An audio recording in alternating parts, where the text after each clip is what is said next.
Style. Kailangan yung kanta na pinili niya, huwag niyang gagayahin yung original. Kasi, siyempre, mga amateur pa sila. So, the tendency, gayahin nila yung original. Maglagay ka ng sarili mong interpretation. Katulad kanina, si Bonito J, parang ang attack niya ay, yung mga gumaganong gano'n, no? Oo.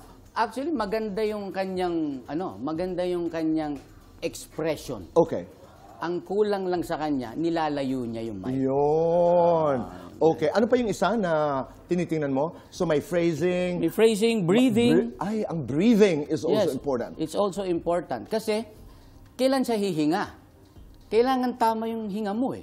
Napakahalaga pala nun. Yes. So lahat ng ito ay tinitingnan nyo sa contestants. Yes. Sa akin kasi, ang talk ako as judge is on the technical side. More on the technical side. Alright. But first and foremost, kailangan boses.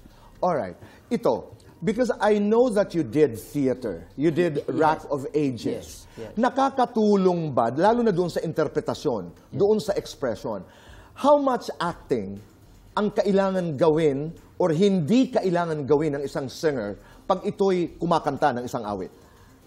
Meron tinatawag natin over, di ba? Correct. There is such a thing as over. Kung minsan, ang tendency mo maging overacting kasi gusto mong magpa-impress. Yun.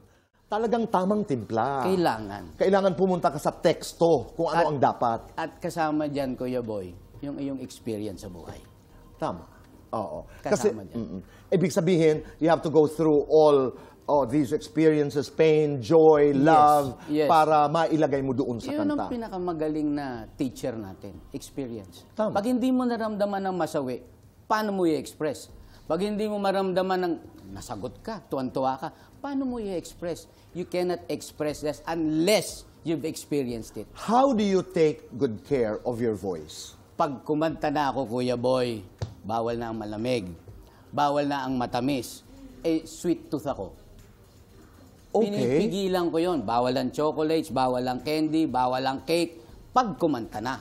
Alright. Pero, pag wala akong show, Walang bawal. todo. Pero physically ba? Hindi. May mga singers na nagja-jogging sa loob ng dressing room. Meron may mga Ikaw ba may ritual ka bago kumanta? Different styles for Different folks. Yeah.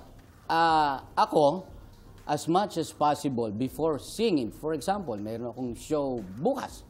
Alright. The day before, magre-rehearse ako. Magkakantahin ko yung dapat kong kantahin para hindi kahit kanta ko na ilang beses kong kinanta, i-review ko yon the day before. Para pagdating doon, kampante ako. Kasi there are times na wala ka sa kondisyon. Hindi lahat ng kaya nga minsan makikita mo, uy, bakit hindi yata maganda ang performance ni ganito? Pro na yon. It's a bad day. It's a bad day. That's right.